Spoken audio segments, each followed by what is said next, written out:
اصل چور، اصل مجرم، اصل فالٹ اب ملا ہے. اللہ کا لاکھ لاکھ شکر ہے کہ مسلسل پاکستانی قوم اپنے حق کے لیے اپنی جو ان سے لوٹ مار کی گئی 70 سال میں اس بجلی کے بل کے نام پہ، اس کے لیے کھڑی ہو گئی ہے. اور میرا شاید ہی کوئی ایسا دن گزرتا ہوگا جس دن اس پہ میں ویلاگ نہیں کرتا ہوں گا.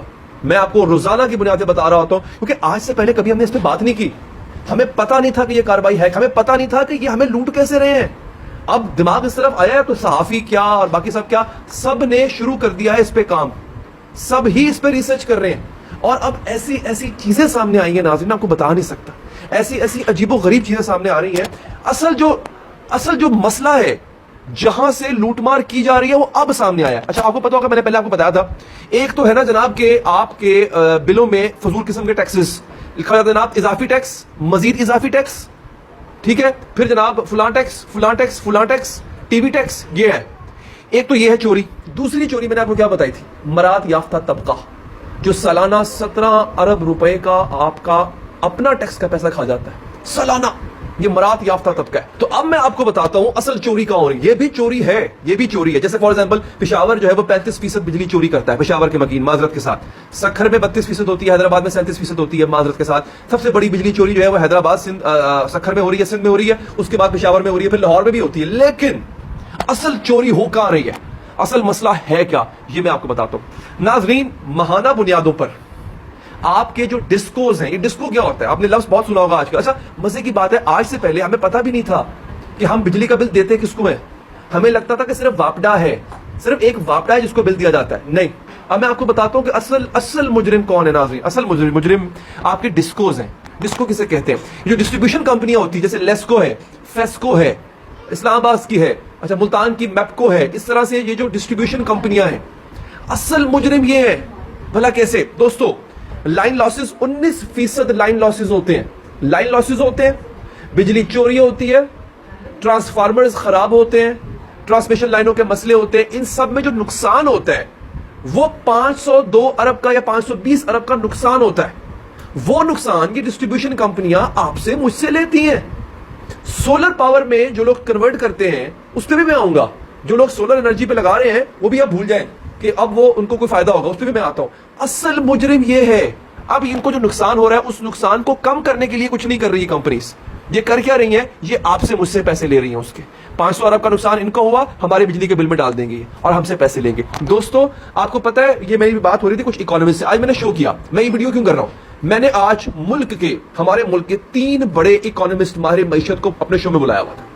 ان سے جو میری بات ہوئی وہ بڑی لمبی بات تھی، 20-25 منٹ کی بات تھی. میں نے اس کا ایک خلاصہ تیار کیا. میں نے کہا آپ لوگوں کے لیے میں پھکی لے کے آؤں گا یہ والی آسان الفاظ، کیونکہ وہ جو ہے اکانومسٹ وہ بڑی سخت زبان استعمال کرتے ہیں، اکانومی کی اعداد و شمار کی بات کرتے ہیں. میں نے سوچا کہ میں ایک بڑی انتہائی جسے کہتے ہیں نا کہ ایک سادہ عام الفاظ میں آپ کو یہ پوری کی پوری گیم بتاؤں گا جو ڈالی جا رہی ہے. اچھا ناظرین یہ کرتے یہ ہیں کہ انہوں نے آپ کو اپنے نقصان کا ازالہ آپ کی جیب سے کیا. پھر 1000 ارب روپے کی کیپیسٹی پیمنٹ کرنی ہوتی ہے. 1000 ارب روپے کی کیپیسٹی پیمنٹ کرنی ہوتی ہے. کیپیسٹی پیمنٹ کیا ہوتی ہے پہلے بتا چکا ہوں. آپ نے گاڑی رینٹ پہ لی، رینٹ پہ گاڑی لی، آپ اس کو چلائیں نہ چلائیں، آپ اس کو چلائیں یا نہ چلائیں آپ کو اس کا رینٹ دینا پڑے گا. ٹھیک ہو گیا. اب ایگزیکٹلی یہی ہے آئی پی پی. انہوں نے پرائیویٹ کمپنیوں کو کہا کہ بجلی کے پلانٹ لگاؤ، بجلی بنانے کے پلانٹ لگاؤ. ایک تو وہ بنیں گے پیٹرول کے اوپر، تیل کے اوپر بنیں گے، تیل کی قیمت بڑھے گی، ادھر سے بجلی کی قیمت بڑھ جائے گی. اور اوپر سے انہوں نے کہا کہ تم سے ہم بجلی ہر حالت میں لیں گے، آگے بھلے ضرورت ہو یا نہ ہو تم سے ہم بجلی لیں گے، اور اس کی تمہیں قیمت بھی دیں گے. یہ کیپیسٹی پیمنٹ اسے کہتے ہیں گارنٹیڈ پیمنٹس یا گارنٹیڈ ریٹرنز کہا جاتا ہے اس کو. اس سب کے بعد گورنمنٹ نے آپ کا بجلی کا جو سیکٹر ہے وہ ان شارکس کے حوالے کرنے کے بعد ایک اور کارروائی ڈال دی. یہ بھی سن لیں مجھ سے آپ دوستو. ایک ہے کارپوریٹ فارمنگ. اللہ معاف کرے میرے منہ میں خاک، لیکن آپ کو پتا ہے کہ آپ لوگ آج آٹا مہنگا ہے، آپ یقین کریں وہ دن عنقریب آنے والا ہے. اللہ معاف کرے میرے منہ میں خاک، لیکن یہ ہونے والا ہے کہ جب آٹا ملے گا بھی نہیں، آپ کو خوراک ملے گی بھی نہیں آپ کو. یہ ایک نئی کارروائی ڈالنے جا رہے ہیں، ایک نیا کام کرنے جا رہے ہیں. اسے کہتے ہیں کارپوریٹ فارمنگ. یہ کام انہوں نے افریقہ میں کیا. افریقہ میں قحط کیوں ہے؟ کارپوریٹ فارمنگ ہے وہاں پہ. یہ کارپوریٹ فارمنگ ہوتی کیا دوستو؟ ایک ہے عام کسان. عام کسان جو ہے وہ زمین، اس کے پاس جتنی بھی زمین ہے اس پہ وہ اناج اگاتا ہے. وہ اناج اگاتا ہے ملکی ضروریات کے مطابق. یعنی کہ ہمارے ہاں گندم کی ضرورت ہے، گندم کے خریدار موجود ہیں، وہ گندم اگائے گا، گنا اگائے گا چینی کے لیے، کپاس اگائے گا، باقی اجناس اگائے گا. یہ ہے عام کسان کا کام. کارپوریٹ فارمنگ کیا ہوتی ہے؟ یہ لوگ کریں گے یہ کہ بڑی بڑی کارپوریشنز ان کو باہر سے بلائیں گے، باہر سے آئیں گے یا پاکستان سے نہیں، باہر سے بلا رہے ہیں، اور انہیں کہہ رہے ہیں کہ زمین کے بڑے بڑے حصے وہ کیا کریں گے، وہ آپ لوگوں سے ٹھیکے پہ لے لیں گے.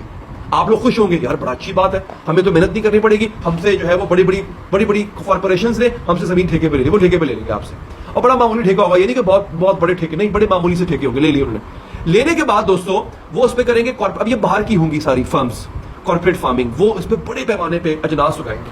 لیکن دوستو یہ وہ اجناس ہوں گی کہ جن کی ان کے ملک میں ضرورت ہے. اور سمجھے میری بات, جو جس ملک سے آئے ہیں وہاں پہ جن اجناس کی ڈیمانڈ ہوگی یہ وہ اجناس اگائیں گے, اور جو اگائیں گے وہ اٹھا کے اپنے ساتھ لے جائیں گے, ایک بہت ہی قلیل حصہ یہاں پہ چھوڑیں گے.